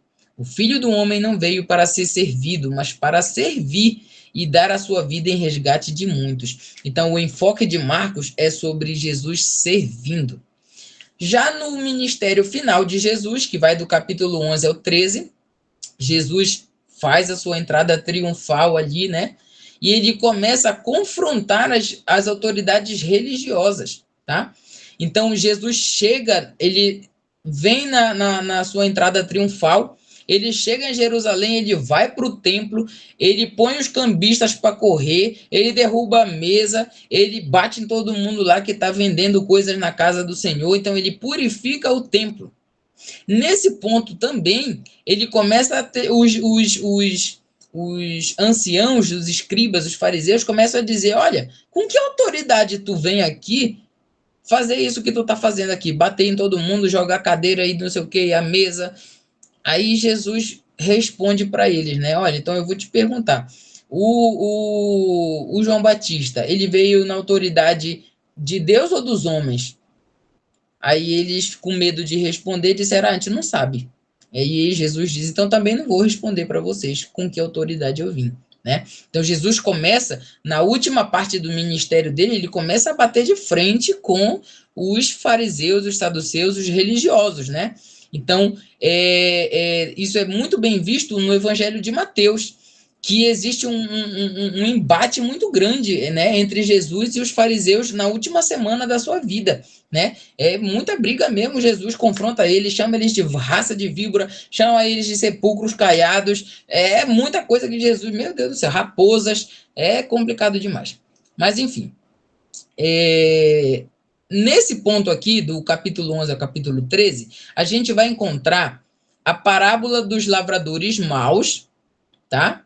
E a maldição da figueira, quando Jesus faz a figueira secar até o talo.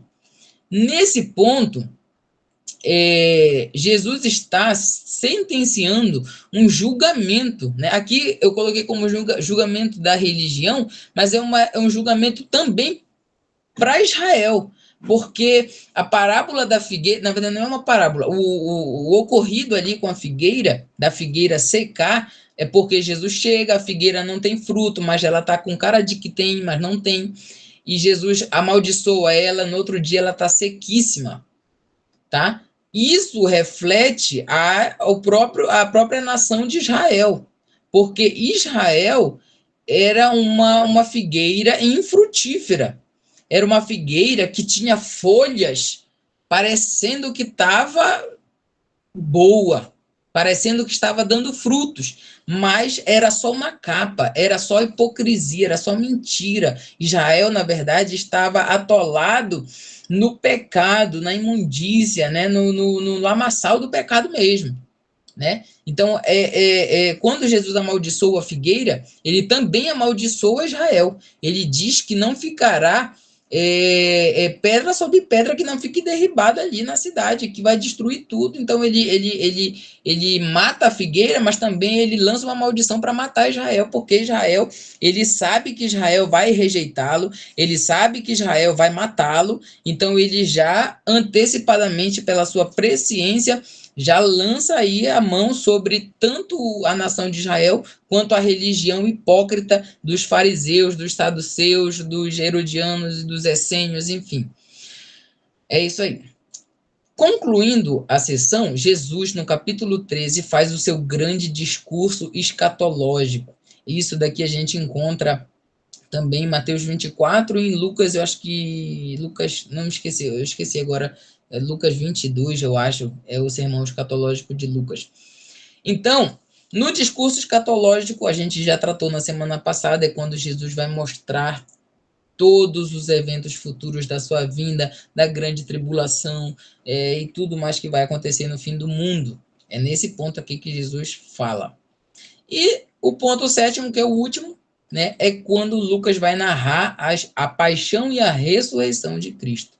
Nesse ponto, né, mostra tudo, mostra a última ceia, mostra Jesus no Getsêmani, mostra o julgamento dele diante do Sinédrio, mostra a crucificação de Jesus, né, mostra o momento em que o centurião, que é uma pessoa gentia, confessa que ele era o Filho de Deus. Depois Jesus é morto, aí fala que Jesus foi retirado da cruz e foi sepultado, e depois no outro dia, lá no domingo, aparece Jesus ressuscitado, o túmulo vazio, aparece o relato da Maria Madalena ali com Jesus no sepulcro.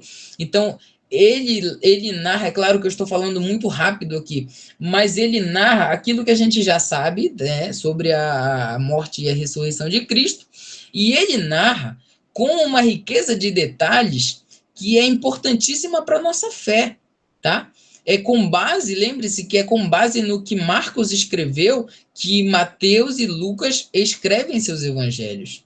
Então é importantíssimo a gente atentar-se para o que Marcos escreveu. É nesse ponto também aqui que ele narra que havia um jovem que estava enrolado no lençol e quando os soldados tentaram pegar esse jovem, ele largou o lençol e saiu correndo pelado, que automaticamente a gente compreende que é uma alusão a ele próprio, né? Então, é muito rica. Ele separa 2 capítulos inteiros para falar sobre a morte e a ressurreição de Cristo com uma riqueza de detalhes, e isso é muito importante para nós, que é a nossa fé. Para concluir, a gente vai tratar muito rapidamente sobre a teologia do Evangelho de Marcos. Olha só, a teologia de Marcos não é apresentada em grandes discursos teóricos, como é o caso de João, mas através da ação, como a gente já falou. Para Marcos, a teologia é algo que se vê no caminho para a cruz.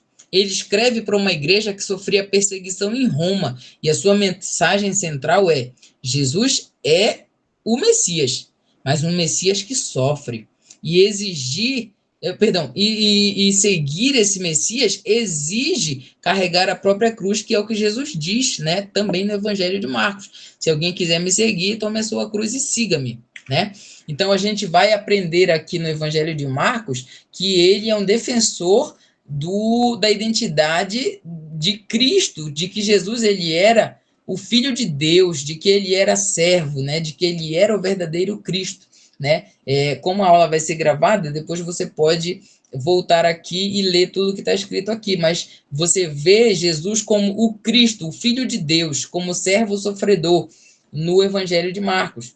Nós já tratamos disso daqui, que é o segredo messiânico. Quando Jesus ele cura alguém, ele pede para que essa pessoa fique em silêncio, que ela não compartilhe com ninguém essa informação de que ela foi curada, que ela foi liberta, porque Jesus não queria ainda sofrer a sua morte precipitada, para que ele concluísse ainda seu ministério. A gente já aprendeu isso daqui, que é o segredo messiânico.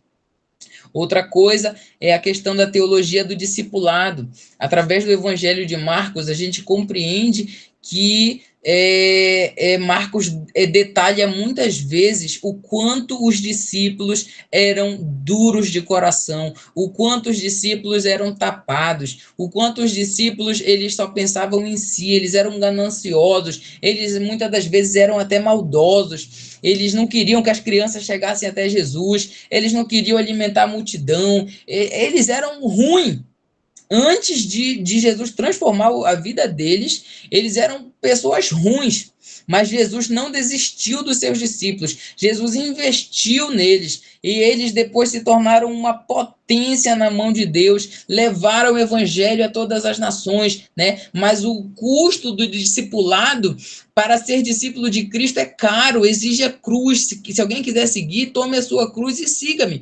E os discípulos foram arrastados, os discípulos foram jogados na arena, os discípulos foram crucificados, foram mortos à espada, né? Então, o ser discípulo de Cristo é também sofrer o martírio, é sofrer perseguição. Jesus falou muito de perseguição aos seus discípulos. Vão lançar vocês nas prisões, vão colocar vocês diante dos tribunais, os próprios pais vão trair vocês. Eita, vem muita coisa ruim por aí.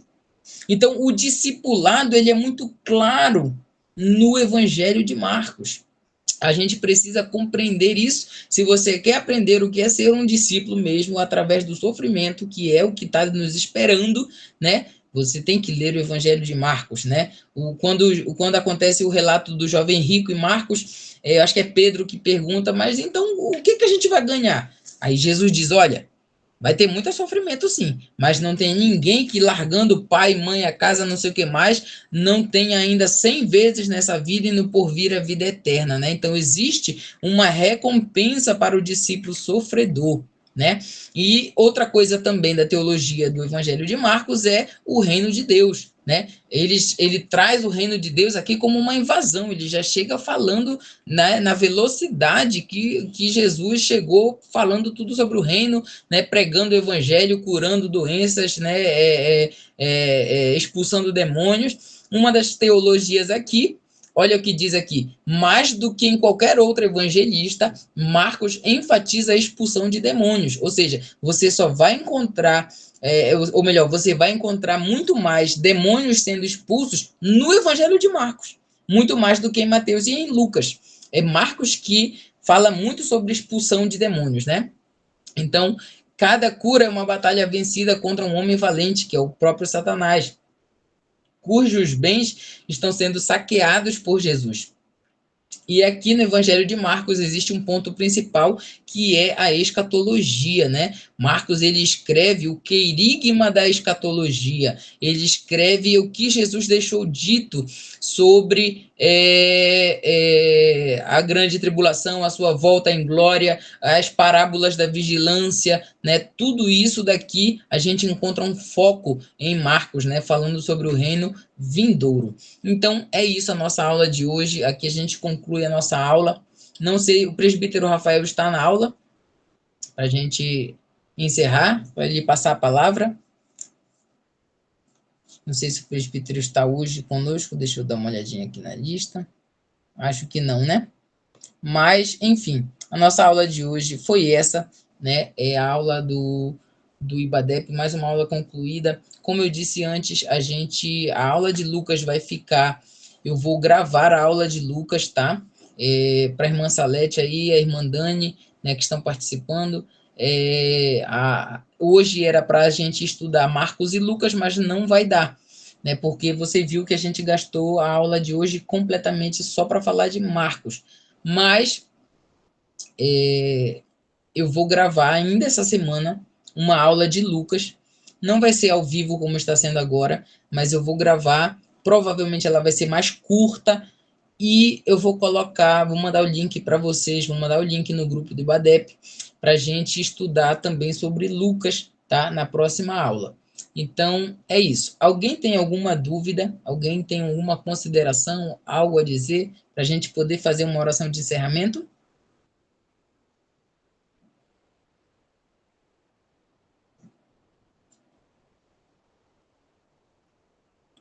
Então, acredito que dá para encerrar, né? Então, vamos orar aqui e a gente já já encerra a ligação, tá bom? Senhor nosso Deus e nosso Pai, graças te damos, Senhor, pela tua bondade, pelo teu amor e pela tua misericórdia. Muito obrigado, Senhor, por este momento de aprendizado, onde nós podemos aprender um pouco mais sobre a tua palavra. Fica conosco nesta noite, nos dá um sono tranquilo e reparador, guarda-nos, Senhor, abençoa cada um e que nós venhamos estar cada dia mais, Senhor, interessados, focados, comprometidos com o ensino da tua palavra, Senhor, com este desejo, Senhor, de te buscar, de te conhecer através das Escrituras, Pai. Muito obrigado por tudo, Senhor. Muito obrigado. Fica conosco neste momento, Senhor, e nos abençoa segundo a tua graça. É o que te pedimos e te agradecemos em nome de Jesus. Amém. Muito bem, meus irmãos, é isso. E a gente se vê aí na próxima aula, que é de João na semana que vem, com exceção da de Lucas, que vai estar aí no meio do caminho, tá bom? Então, até mais e a gente se vê lá na próxima aula.